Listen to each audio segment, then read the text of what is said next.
It's been 17 long years since I first came to Hope County, and boy have things changed.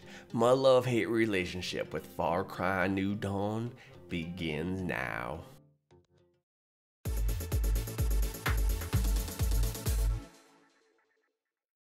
Welcome to It's a Love-Hate Thing, where I tell you about my likes and dislikes of games, movie, TV shows, whatever really. As usual, I try to keep them balanced so I don't inadvertently fanboy or troll a title, and I've been eagerly awaiting this one since the moment it was announced. I know there are some who really didn't care for Far Cry 5, but I really enjoyed it, and I couldn't wait to see what happened to Hope County. This video will contain a few minor spoilers here and there, but nothing concerning the main story, and I'll try to keep all spoilers as minor as possible. But before I begin, here's the obligatory: be sure to hit the like button and subscribe to keep up with future content. Now that that's done, let's first talk about how the game handles, because much like Far Cry 5, I thought this game handled beautifully. I didn't get sick by moving around, which happens way too often in FPS games. When I aimed at something, I knew I was going to hit it, and things like grappling, climbing, everything, it just went off without a hitch. I did have the same issue I had on 5 of getting too close to ladders, made me automatically start up or down them, which led to a few unfortunate discoveries by enemies, and I found I had to back into small holes not to instantly climb back out. But honestly, if that's the only problem I have with how the game handles, that's great.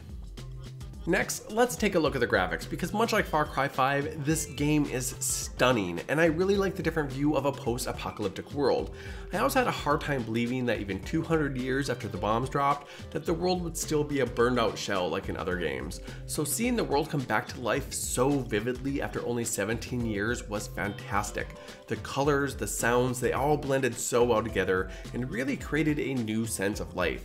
And even though the game did reuse assets and the map, they were changed and aged in ways that just seemed realistic, and for the most part made a whole lot of sense. Plus, there are some very definite changes to buildings which have been buried or destroyed, but you can still recognize them in other landmarks from Far Cry 5, which made for some really exciting discoveries. But then you do look across the river and see this whole burned out shell apocalypse. I mean, this was supposed to be a super bloom where life regenerated quickly, so it's hard to believe that a river could be such a hard border between all this life and just nothing. Not to mention that they really didn't put much into the radiated zones. This map was also cut drastically, which I really would have loved to see more Hope County open, because the map just does really feel small. This is offset a bit with the additional maps from the expeditions, which were amazingly beautiful as well, and also made it interesting to see how different parts of the country fared. But I'm honestly a little bit torn about expeditions. I've only done the tier 1 version, so I can't say if they get better, but they just felt kind of bland. I mean, you go in, you find a bag, and you run like hell fighting off swarms of highwaymen until you get to the chopper. I mean, and even with the pink smoke, some of these bags are sometimes a pain in the backside to find. The one at Alcatraz was a particular frustration for me. I felt that these could have benefited from different objectives or the ability to tackle them in different ways, but still, they were a good little distraction and a new way to find goods. It was great to see how many of my friends from the first game survived, particularly Nick. He was always my favorite, not because of how useful he was in some ways, but because his character was just so damn likable. I do wish that they would have been more involved to have more to say about what happened, but regardless, it was great that they were there, and the ones that weren't we got to at least hear about, except one, whose fate is still unsolved as far as I know. Maybe they'll show up in a DLC? Maybe? I don't know. Hopefully, because I really want this game to have DLC that is focused more on the world in the main game. That would be absolutely wonderful.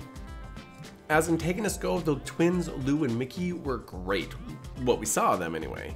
They only suffered from underuse. Much like Faith, Jacob, and John from 5, they were interesting, seemed to have an intriguing backstory that just wasn't ever expanded on. The one thing that 5 and New Dawn really fell short on was storytelling. There seemed to be so much there, so much that could be elaborated on, that would be fantastic to hear about and experience. But it just wasn't there. I really want more lore in these games. They have so much that goes untold. However, the voice acting was fantastic, especially Kara Ricketts and Leslie Miller, who played the twins, and Greg Brick, who reprised his role as the father. They did particularly wonderful jobs. I was super impressed. Along with our friends, New Dawn also brought back companions, some returning from Far Cry 5 and some new faces. Companions, however, did seem to be a little less useful. You're limited to one as well, so there's not that usual banter that was so just hilarious in Far Cry 5.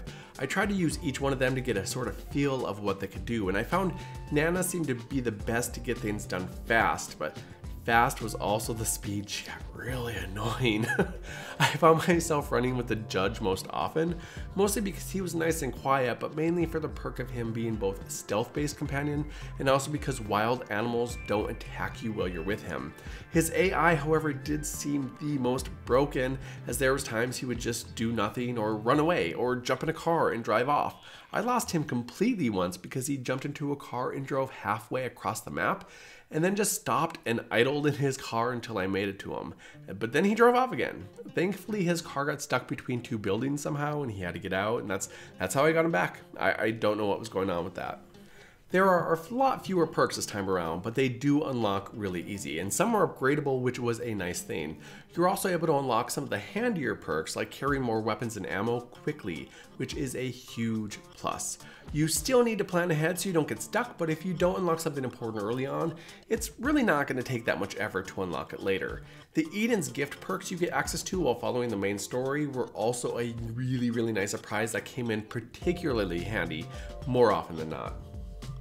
Questing was a little sparse. I didn't find too many quests outside the main story. A lot of the information that could have been related to us more interestingly via quest were just put into notes that lay scattered around various places.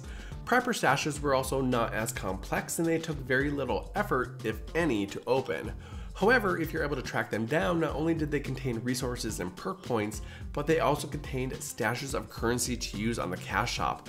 Granted, it wasn't a whole lot of it, but it was still something, which is always appreciated. I love it when games do that. On the flip side, the outposts had a major upgrade. The first time you took them out was easy, but the fun part was being able to hand them back over to the highwaymen and redo them at higher tier difficulties.